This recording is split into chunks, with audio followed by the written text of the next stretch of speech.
Então nós iremos continuar falando sobre não devemos temer. Deus tem uma saída. 1 Coríntios 10, 13, nós respaldamos a mensagem nessa palavra, que diz, não veio sobre vós tentação, senão humana, e fiel é Deus, que vos não deixará tentar acima do que podeis resistir. Antes, com a tentação, dará também o escape para que possais suportar. Aleluia. Nós pegamos o significado aqui de tentação, nesse contexto, do dicionário, novo dicionário da Bíblia, J.D. Douglas, que ele diz assim, tentação, a ideia bíblica de tentação não é primariamente a de sedução, conforme a ideia moderna, mas a de pôr uma pessoa em prova, de sujeitá-la a um teste. Então, entendamos que essa palavra tentação tem como expressão mais profunda a palavra prova, passar por um teste. E nós falamos sobre que o deserto é um meio tradicional que Deus usa para nos provar. Deserto é uma expressão que nós usamos quando nos referimos a lutas, às adversidades, os problemas. Então, nós nos referimos ao deserto. Falamos que não devemos temer, Deus já providenciou um escape. Falamos também que tem algo a respeito da tentação que nós precisamos aprender. E você poderá ouvir mais sobre a ministração passada no YouTube. Mas eu quero falar, dando continuidade, sobre para que eu possa contemplar o escape, a saída de Deus, eu preciso saber, nós precisamos saber, nós precisamos ter alguns conhecimentos e alguma certeza. A primeira dela, à luz da palavra, Deus é fiel. Deus é fiel. Isso faz toda a diferença. A pessoa que te promete algo que não é fiel, não traz para você segurança nenhuma. Não traz nenhuma credibilidade. O mentiroso falando com você, pode até ser verdade, mas por você ter um conceito de mentiroso, você não acredita, logo não faz diferença na sua vida. Mas Deus não, Deus é fiel, Deus é verdadeiro. Então, tudo que Deus fala, Ele tem um propósito. Então, a palavra do Senhor começa dizendo que Deus é fiel, olha aqui o versículo, e fiel é Deus. Não veio sobre você prova senão humana. Isso tem que trazer alguma coisa para mim diante da adversidade, diante da luta, diante do problema, seja ele de qual for a natureza. Eu não consigo crescer espiritualmente, eu vivo num deserto espiritual, eu não consigo me relacionar bem dentro de casa, estou passando por problemas dentro de casa, isso é um deserto, e nós precisamos entender que isso é humano. Então, se o deserto é humano, se as provas são humanas, e a palavra do Senhor coloca de forma bem clara, se não humana, é porque existe uma ação maior do que a humana, que é a ação de Deus. Logo na hora que eu peço a intervenção de Deus, as coisas mudam na minha vida. Se as provas têm origem no reino espiritual, eu não tenho que tentar procurar uma saída no campo natural. Eu não vou achar saída se a origem é espiritual. Então a prova é humana e Deus é fiel. Ou seja, Ele não vos deixará tentar acima do que você pode resistir. Muitas vezes na prova nós dizemos para Deus, falamos para Deus, e se não fala, deveria falar, Deus, eu estou assim que não aguento, Senhor, está muito difícil, a luta está forte, está grande, e você vai ver o Espírito Santo ministrar na sua palavra, através da sua palavra, ministrar na sua vida, e Ele vai te dizer para você de forma bem clara, olha, isso é só humano. Na hora que você buscar o divino, você vai passar por essa prova. Se a prova tem origem divina, eu tenho que buscar a saída de forma divina, buscando em Deus. E Ele fala que Ele é fiel. Ou seja, o propósito do Senhor nas provas não é reprovar, é aprovar. Aleluia. Eu acho que você não está compreendendo. Feche os seus olhos. Espírito Santo de Deus, não estamos aqui cumprindo um rito. Não estamos aqui, ó Deus, cumprindo, Senhor, meu Deus, algum compromisso que nós fizemos com alguém. Estamos aqui porque o Teu Espírito Santo colocou no nosso coração o desejo de estar na Tua casa. Mas nós estamos aqui, ó Deus, porque nós reconhecemos que o Senhor tem propósito, o Senhor tem planos para as nossas vidas. E não queremos, ó Deus, que nenhuma palavra, Senhor, caia por terra. Pelo contrário, que o Senhor ministre no nosso coração e que nós possamos compreender, por revelação do Teu Espírito Santo, muito mais do que as palavras que vão ser faladas. Senhor, colocamos as nossas mentes e os nossos corações diante do Senhor e dizemos, Senhor, fala conosco. Nós precisamos da Tua palavra, no nome de Jesus. O propósito do Senhor nas provas não é reprovar, é aprovar. Se eu entendo isso, se eu compreendo que as provas que eu passo têm origem no reino espiritual, as provas que eu estou passando têm origem no reino espiritual, se eu entendo que Deus é fiel e que o propósito dele não é me reprovar, é me aprovar, o propósito dele é que eu tenha experiência, é que eu possa conhecer mais a Deus, é que eu possa buscar mais a Deus, então nas provas eu não posso me angustiar, eu não devo me angustiar, puxar os cabelos, ficar nervoso com o cônjuge, não, de jeito nenhum. Se o propósito de Deus nas provas é aprovar, eu preciso aprender no dia a dia o que Deus quer falar comigo, o que Deus quer ensinar. Preste bem atenção, eu falei no domingo passado, prova é pedagógica. Se você aprender rápido, rápido você sai dela. Se você ficar atento ao que o Espírito Santo quer ministrar na sua vida, quer ensinar para você, mais rápido você sai do deserto que você está passando. Deus é confiável quanto a tudo o que Ele diz e prometeu. Deus é confiável quanto a tudo o que Ele diz e prometeu. Isso significa Deus é fiel. Se Deus é confiável quanto a tudo que diz e prometeu, independentemente da nossa infidelidade, da nossa fraqueza, da nossa incredulidade, da nossa indiferença, Deus permanece fiel. Aleluia. Olha, tem momentos de crise nossa, tem momentos de angústia nossa, a luta é tão grande, está demorando tanto, né? Porque nós muitas vezes nos sentimos fracos. Muitas vezes até não acreditamos que esse escape Deus tem para a vida da gente. Muitas vezes ficamos indiferentes com Deus, mas a Bíblia diz que Deus permanece fiel independentemente da nossa infidelidade. Aleluia. 2 Timóteo 2,13 fala sobre isso. Se formos infiéis, Ele permanece fiel. Aleluia. Isso é amor. O amor de Deus não permite que Ele se torne infiel conosco.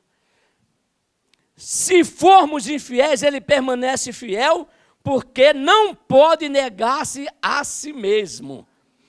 A fidelidade como atributo divino fará que Deus cumpra em nós tudo o que prometeu. E o que foi que Deus prometeu? Está aqui no versículo. O que Deus está prometendo para a gente diante da adversidade, diante da luta? Uma saída, um escape. Ele já tem uma saída para o teu problema. E a saída de Deus, como eu falei domingo passado, é para te colocar num lugar espaçoso, num lugar sem a luta, sem a adversidade, sem o problema. Nós falamos isso domingo passado, então Ele já tem esta saída. Diga, Deus tem uma saída para mim. Sabe o quê? Qual é o maior beneficiário? Sabe quem é o maior beneficiário dessa fidelidade de Deus? Você sabe? Diga eu. Por que Deus se tornou fiel? Porque Deus é fiel para a gente, para mim, para você. Então o maior beneficiário da fidelidade de Deus, diga, sou eu. Se o maior beneficiário da fidelidade de Deus sou eu, então tenho que agradecer a Deus até na prova. Porque em momento algum Ele vai se esquecer de mim. Em momento algum Ele vai me desamparar. Em momento algum Ele vai me deixar, mesmo que neste período, neste processo, eu me torne infiel a Deus. Deus não vai se tornar infiel. Nós temos vários exemplos na Bíblia, eu queria trazer um para você, Jó. 74 vezes Jó acusa Deus da prova que ele estava passando. 74 vezes. Jó estava lá. No primeiro capítulo, versículo 22, e não houve nenhum mal de Jó da parte de Deus. Isso antes de ele começar a sentir o peso da prova. Quando Jó, vale a pena abrir. Abra aí o capítulo primeiro, para até você entender, e dizer, não, está tendo uma incoerência aí na palavra, e a verdade não tem coerência. Ontem eu perguntei ao Espírito Santo, pai, tem alguma coisa errada. Como é que no capítulo 1, versículo 22, diz que diante das perdas de Jó, de tudo que Jó perdeu, né? Perdeu os filhos, perdeu os bens, perdeu a saúde, diz assim, em tudo isto Jó não pecou, nem atribuiu a Deus falta alguma. Eu digo, peraí, como é que Jó, depois dessa história, continuando a história, ele acusa a Deus 74 vezes da prova que ele estava passando? Por que ele estava acusando Deus? Nós iremos ver porque ele estava acusando Deus, mas eu perguntei para Deus, como é que o versículo 22, Guilherme, diz que ele não atribuiu a Deus culpa nenhuma?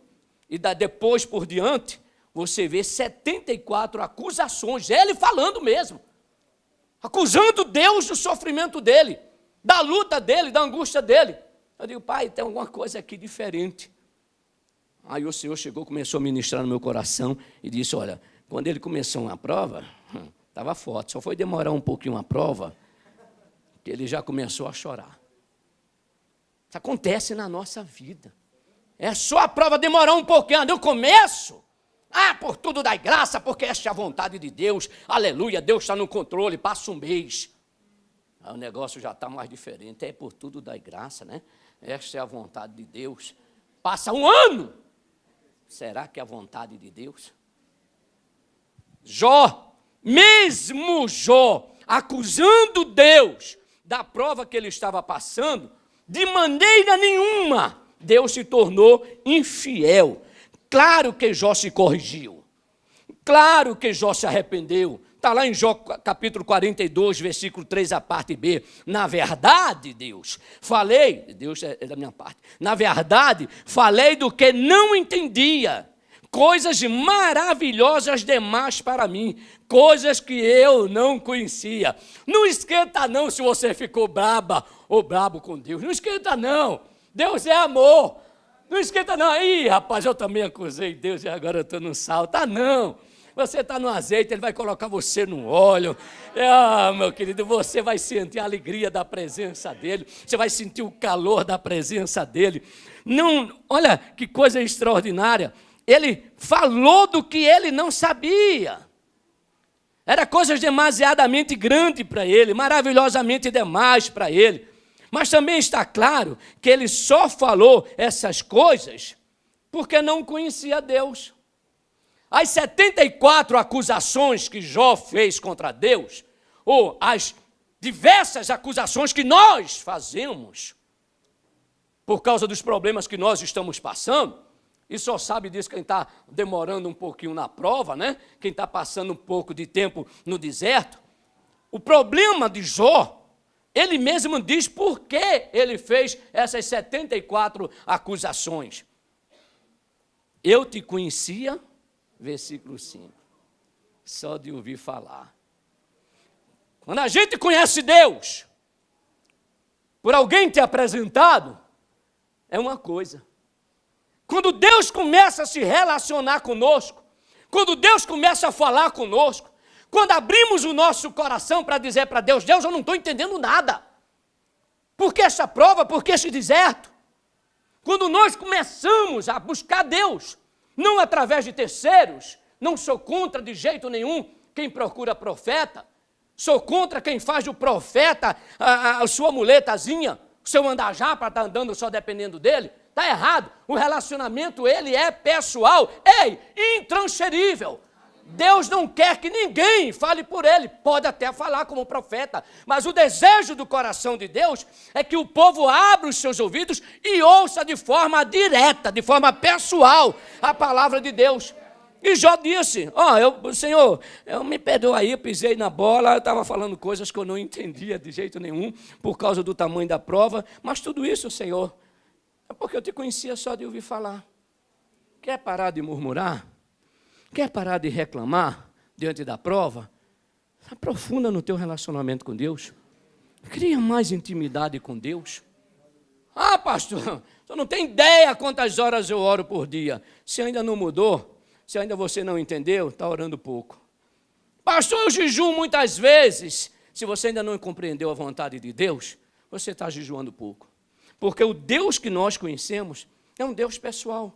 É um Deus que fala, o mesmo Deus que falou. Como é que o livro de Jó começa? Prova. O livro de Jó começa com prova. Por que você acha que você é melhor do que Jó? Até na verdade, né? Se a gente for ter uma consciência mais sincera, mais verdadeira, Deus começa dizendo: Jó, homem íntegro, reto, temente ao Senhor, que se desvia do mal. Olha que testemunho. Quantos tu já viu na Bíblia Deus dando esse testemunho a respeito de uma pessoa? Mas a prova, o livro de Jó começa com prova. E termina como? Aprovado e com vitória. Quando eu entendo a vontade de Deus, quando eu entendo que a minha vida está nas mãos de Deus, quando eu entendo que Deus é fiel e Ele não vai permitir nenhuma prova para eu ser reprovado, porque o tamanho da prova vai ser de acordo com a minha força. Ele diz isso. Não vai vir tentação, prova nenhuma, que não seja humana. Ou seja, ei, você aguenta. Você aguenta a prova. Deus está te dando uma prova. Você aguenta. Ah, eu vou sucumbir, eu vou morrer. Deus me leva. Não leva, porque no céu não tem covarde. Ah, Deus, eu quero morrer, a prova está grande. Senhor, me leva. Essa vida não presta. Não quero mais. Eu já estou salvo mesmo. Me leva. Não leva não, porque no céu não tem covarde. No céu só tem corajoso. No céu não tem derrotado. Quinta-feira nós tivemos aqui uma palavra para homens. Deus deu uma palavra, a outra vez até deu o seu testemunho aqui, sobre o sacerdote que você chegou em casa e orou. Você contou esse testemunho para mim, tomando a posição de sacerdote. Quinta-feira nós falamos uma outra palavra de Deus maravilhosa, uma palavra que o Espírito Santo deu para homens. Eu aceito o desafio, ou desafio aceito. Nós pregamos sobre isso, sobre quando Satanás se levanta para escravizar a nossa vida, quando Satanás se levanta para escravizar a nossa família. A Bíblia diz que ele procura um homem para escravizar, e escravizando um homem, ele ia escravizar toda a família, escravizar a nação. Preste atenção, seja sincero com Deus. Você não está levantando, não vai levantar a mão para mim nem para ninguém, porque eu sou o primeiro a levantar a mão. Quem está passando aqui por uma prova? Quem está passando por prova? Nós estamos passando por prova, né, amor? Nós estamos passando por prova. Aí Deus, debaixo de oração, debaixo de relacionamento com Deus, buscando em Deus, Deus, o que é que o Senhor quer falar? Deus, o que é que o Senhor tem para a igreja? Ou melhor, Deus, o que é que o Senhor tem para a minha vida, para que através da minha vida nós possamos falar para a igreja? Oramos muitas horas, oramos muitos dias, para até debruçarmos diante do Senhor e pedir a Deus uma palavra. Aí Deus sabe quem estaria aqui hoje pela manhã. Deus vai e toca no nosso coração para trazer essa palavra, para essa palavra impactar a minha vida, transformar a minha vida, restaurar a minha vida, e através dessa palavra você seja alcançada. Aí vem um servo de Deus e diz que a mesma fidelidade de Deus para com Jó é a mesma para conosco, e você parece que está no mundo da lua. Dá glória a Deus, reage, reage. Diga, obrigado, Deus, porque esta prova que eu estou passando, eu vou ser aprovado, eu vou ter vitória, eu vou sair como vencedor. Por quê? Porque o Senhor é fiel, porque Ele é fiel. Reaja. A palavra dos homens, eu falei aqui, durante 40 dias, Golias envergonhou uma nação inteira, um exército. Durante 40 dias, afrontava 2 vezes ao dia, envergonhava 2 vezes ao dia. Vem cá, tem macho aí? Tem homem aí? Se tivesse, levanta um homem. Se ele me vencer, nós seremos seus escravos. Agora, se eu vencer, vocês serão nossos escravos. A falta de reação de um rei sem vergonha, de um rei que conheceu a Deus, de um rei que profetizou, de um rei que venceu várias batalhas que Deus deu para ele. Aí tem uma outra luta. Na outra luta, durante 40 dias, se levanta o inferno contra ele. E por falta de reação dele, eles temeram muito e não tiveram coragem para reagir. Então reaja. Diante da palavra de Deus que você ouvir aqui, reaja. Diante da palavra de Deus que quando você estiver dirigindo e Deus falar com você, reaja. Diante da palavra de Deus, quando você estiver na sua comunhão com Deus, no seu relacionamento com Deus, em casa, orando, seja com a sua família ou seja só, na hora que Deus falar para você, reaja, glorifica o nome dEle, adora o nome dEle, diz para Ele, é assim Deus. Quantas vezes eu estou me preparando uma palavra para Deus ministrar nas nossas vidas, quantas vezes a glória do Senhor é tão grande, que eu saio lá do escritório chorando, vou no quintal e começo a glorificar o nome do Senhor, adorar o nome do Senhor, exaltar o nome do Senhor, me ajoelho nas pedras lá em casa, reagindo pela manifestação do Espírito de Deus. Isso é fidelidade de Deus, isso é amor de Deus. Deus está dizendo para mim e para você que a mesma fidelidade dele para com Jó é para a gente. Aleluia!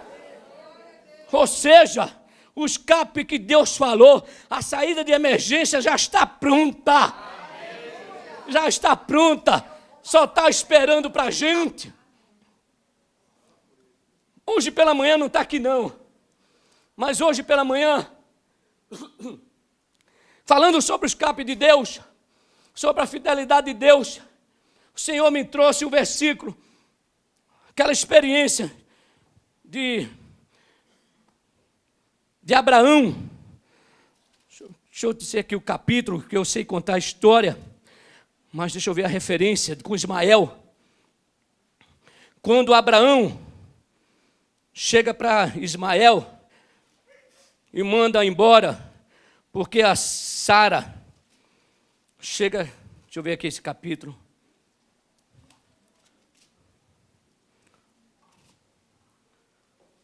Aqui, capítulo 21. Abraão teve um filho com Agar, escrava, Ismael é o nome dele. Quando Isaac nasceu era fruto de quê? Promessa. Quando Isaac nasceu, esse menino que era mais velho, começou a brincar, a humilhar. A Sara chega para Abraão e diz, não dá certo não, manda essa escrava embora com esse menino. Claro, ele como um pai, temeu. Deus vai e diz para ele, nada disso, faça o que essa mulher está dizendo. Ele foi e mandou Agar embora junto com Ismael. Botou comida, botou água. Caminharam lá no caminho do deserto. Chega um determinado momento que acaba a comida, acaba a água. Agar pega o filho Ismael, coloca num canto. Fica aqui. E foi lá orar porque tinha certeza que ela ia morrer pela falta d'água, pela a falta de alimento. Olha o que é que o Senhor fala no versículo 13. Mas também o filho da tua serva farei uma grande nação. Deus diz para Abraão, pode mandar embora, porque eu farei dele uma grande nação, por ele ser teu descendente.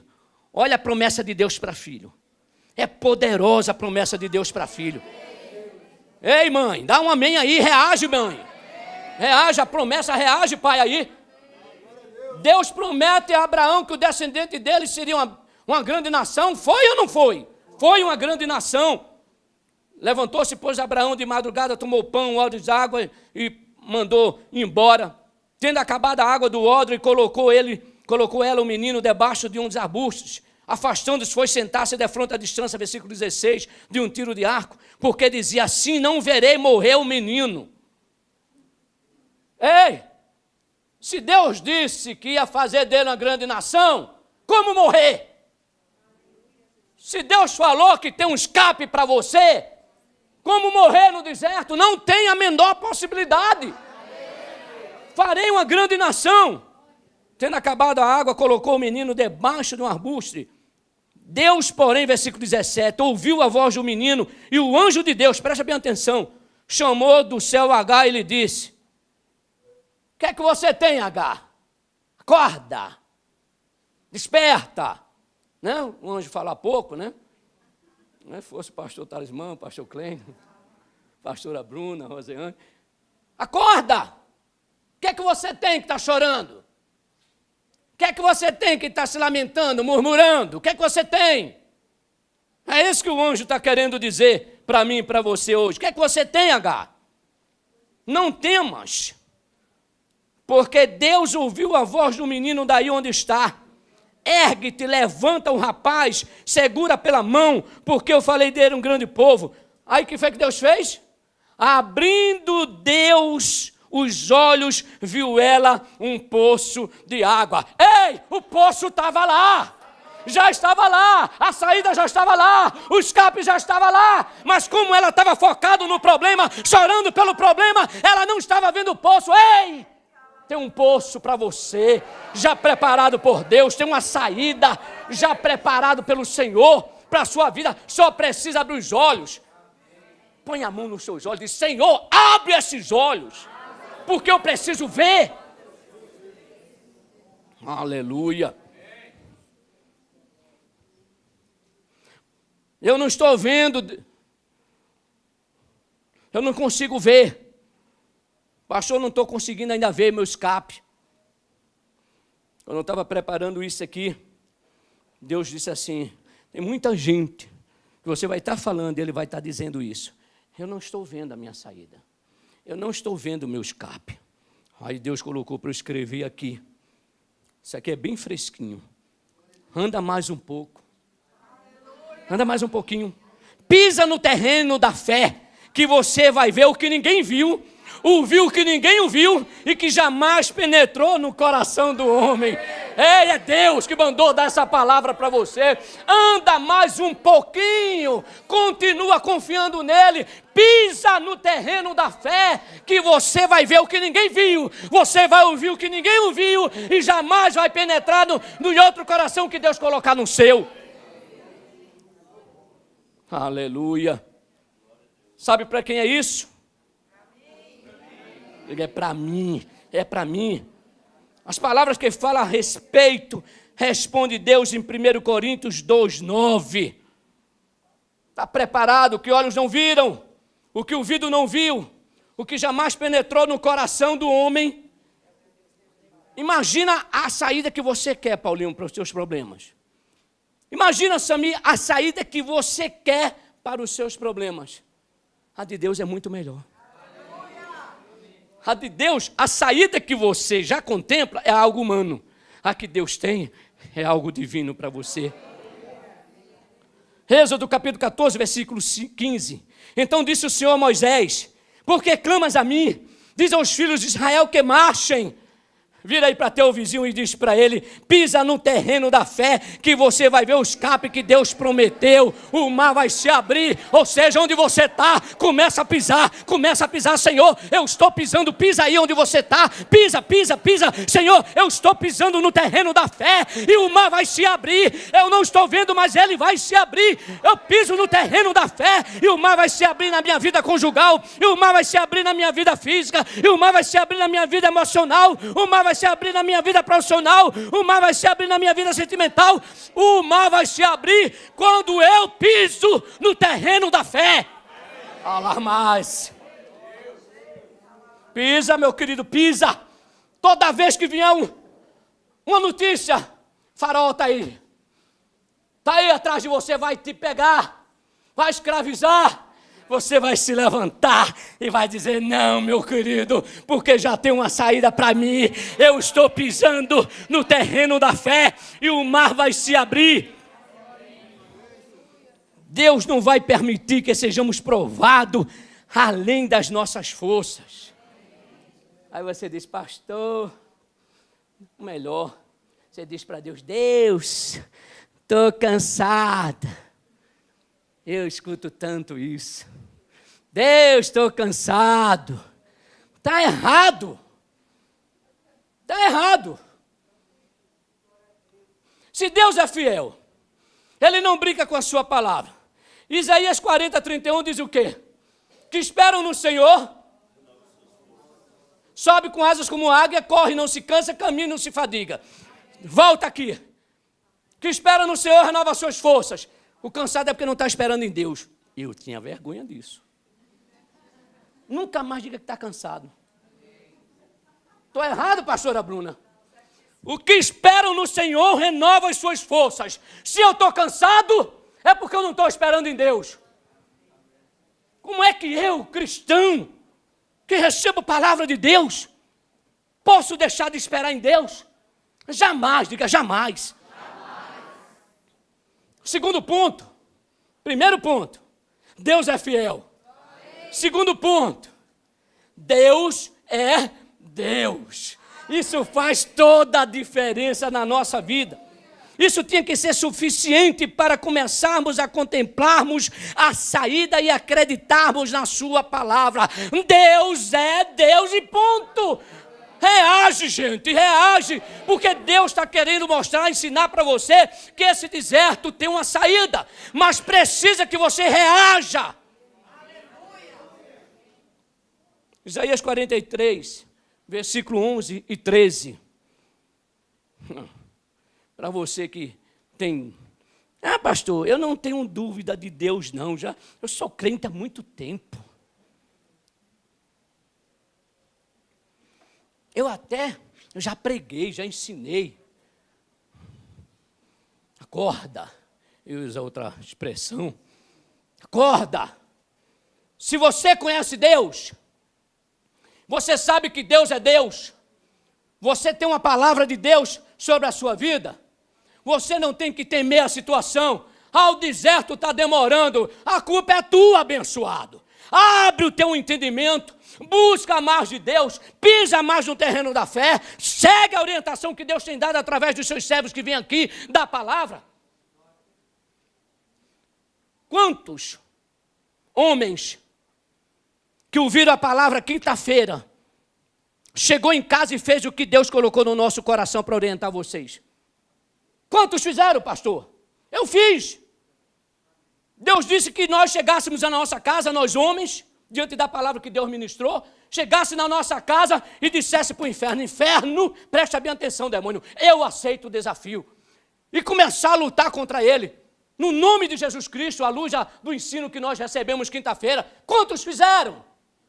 Aí depois diz: Deus está demorando, Senhor. O Senhor não ouve a minha oração. Tu não escuta a Deus. Tu não ouve a Deus. Tu não obedeces a Deus. Por isso que o deserto demora. Por isso que muita gente morre no deserto. O povo de Israel morreu no deserto. 20 anos para baixo, dançou, viram milagres de Deus, viram maravilhas de Deus, comeram o que a gente ainda não comeu, maná caiu do céu, havia carninha fresca, Samuel. Carne fresca, eles pegavam, vinha carne. Onde é que estavam as carnes? Manda, vai lá, tem um povo meu, 5, 6 milhões de pessoas que querem comer carne, então eu vou dar carne para ele. Manda carne. E depois ainda desacredita da palavra de Deus. Diga: eu não posso desacreditar a palavra de Deus. Quando é que eu não acredito? Quando eu não faço o que ele manda. Quando eu não faço, eu não acredito na palavra de Deus. Aí ele disse assim para o povo de Israel: eu sou o Senhor, e fora de mim não há Salvador. Aleluia. Versículo 11, eu sou o Senhor, e fora de mim não há salvação. Preste bem atenção, se Deus é Deus, Deus é fiel, e Ele diz que não existe outro Deus além do Senhor. Eu sou o Senhor, e fora de mim não há salvação. Eu estou precisando de salvação, eu estou precisando de um escape, eu estou precisando de uma saída. O que é que eu tenho que fazer? Buscar a Deus. Buscar a Deus. Buscar-me-eis e achareis, quando me buscares de todo o vosso coração, e serei achado de vós, diz o Senhor, e farei mudar a vossa sorte. Ele tira do cativeiro aquele que busca o Senhor e aquele que busca de todo o coração. Mas ele ainda diz no versículo 13: ainda antes que houvesse dia, eu era, e nenhum há que possa livrar das minhas mãos. Sabe como ele encerra, Paulinho? Como Deus é Deus, ele declarou isso para todo o povo ouvir. Ele declarou isso para todo o reino espiritual ouvir. Na hora que ele falou isso, tinha uma plateia. O inferno todo ficou atento ao que Deus ia falar. Porque eles trabalham querendo negar, contrariar a vontade de Deus. Os homens estavam ouvindo. Aí sabe o que Deus diz? Presta atenção, Israel. Isso estava falando e o reino espiritual ouvindo. Agindo eu. Aleluia. Reage, rapaz. Dá glória a Deus. Se Deus está dizendo que na hora que Ele agir na tua vida... Gente, presta bem atenção, eu já falei isso aqui. Se juntar todo o inferno, se Satanás vier, principado, potestade, dominadores, demônios, a gente não tem nem ideia de quantos são. A Bíblia fala que 1/3 dos anjos caídos, a gente não tem nem ideia de quantos são. Se levantarem todos eles, se levantarem todos os homens maus, perversos, ruins, contra a tua vida, ninguém pode impedir o agir de Deus na tua vida. Ou seja, a minha bênção, diga, a minha bênção depende de mim. A minha saída depende de mim. Então dá glória a Deus. Não devo temer as provações. Por que não devo temer? Porque eu tenho outro espírito. Simples desse jeito. 2 Timóteo, capítulo 1, versículo 7. Porque Deus não nos tem dado espírito. Lá no Nordeste a gente chama frouxo. Cabra sem vergonha, covarde. Aí Deus faz isso para você e para mim. Pedindo a Deus para levar. Até quando, Deus, até quando? Aí Deus disse, eu não dei para você espírito de temor. Acorda, desperta. Eu dei para você do meu espírito, que é o espírito de poder. Diga, eu tenho o espírito de poder. Amém. Se eu tenho um espírito de poder, em uma batalha, quem vai prevalecer? Quem tem mais poder, diga, sou eu. Aleluia. Diga, eu vou sair com vitória. Abra isso. 2 Crônicas. Abre comigo, coloca aí, meu filho. Capítulo 20.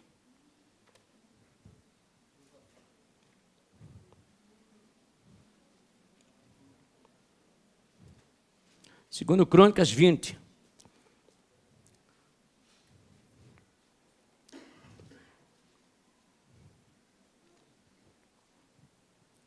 Acompanha na Bíblia. Acompanhe na Bíblia. Porque tem um título e ali não tem título. Eu queria começar do título. O que é que tem na sua Bíblia aí como título? Josafá derrota os seus inimigos. Tem outro aí? Espera aí, só um de cada vez. Vai.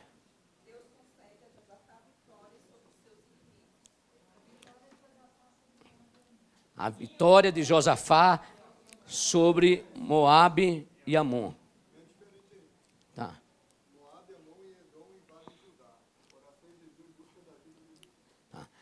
A vitória, eu vou pegar essa daqui que foi dito.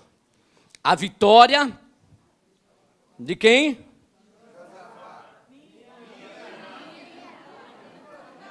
Sacode aí, sacode ele, sacode ele, sacode aí. Sacode ele aí, sacode ele aí, sacode, diz, acorda, acorda. Tu tá no braseiro tem fogo. Acorda, começa daí. Quando Deus começar a falar, não é para Josafá, não. É para mim. É a vitória de Clênio. Eu escrevi aqui, ó, está escrito aqui, ó. A vitória de Clênio. Sobre quem? Sobre meus inimigos. Aleluia. A vitória de Clênio sobre meus inimigos. Diga, eu vou dizer a vitória de Clênio, você vai dizer o seu nome. A vitória de Clênio sobre os meus inimigos. Aleluia. Reage, dá glória a Deus aí, gente. Aleluia. Ei, a tua vitória Deus já preparou. Antes de Josafá entrar na batalha, Deus já tinha vitória para ele. Antes de Josafá receber a má notícia, Deus já tinha uma vitória para ele. Aleluia. Quando Deus permitiu a prova, ele já tinha uma bênção para Josafá. Quando Deus permitiu a prova, ele já tinha uma bênção para Clênio. Aleluia. Pastor, eu não estou. Pastor, eu estou no maior deserto da minha... Isso é Deus que manda eu escrever. Eu acho legal. Deus sabe que tu vai falar. Deus já sabe que tu fala e chega... Cuidado, que Deus fala com o pastor, viu? Cuidado. Não é, pastora Bruna? Deus fala com o pastor, muitas coisas. Pastor, eu estou no maior deserto da minha vida. Deserto no meu casamento, na família, na minha saúde, na minha vida profissional, na minha vida financeira. Sabe para que existe o deserto? Sabe para que Deus preparou o deserto? É para ele, o deserto. Isso aqui foi legal. Para que Deus preparou o deserto para a minha vida? Para que Deus preparou um deserto para a sua vida? Para que Deus preparou um deserto? A gente viu que é para provar, para nos aprovar, mas para que o deserto saiba que por aqui passou um homem de Deus e uma mulher de Deus. O deserto, as provas, o inferno tem que saber que não ficou, mas passou um homem de Deus, passou uma mulher de Deus. O que é que Deus está dizendo? Que o deserto vai testemunhar as maravilhas de Deus na tua vida. Mas,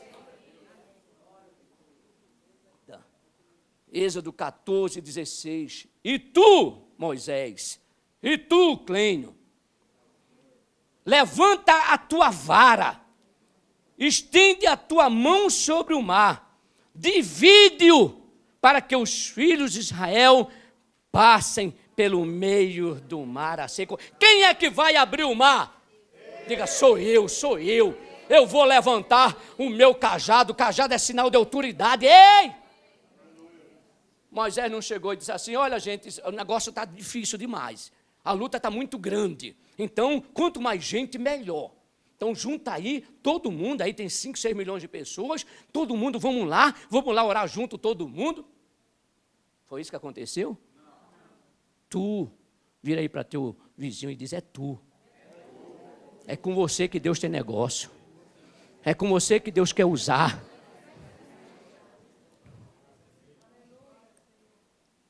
É uma prova viva que o mundo natural, presta bem atenção, o mar, estão definitivamente sobre a palavra de Deus. O mundo natural, ei, o mar. Vai lá para a onda. Vai lá para uma onda lá, revolta ali, vai ter ressaca, Nordeste tem ressaca em maio, tem ressaca em agosto.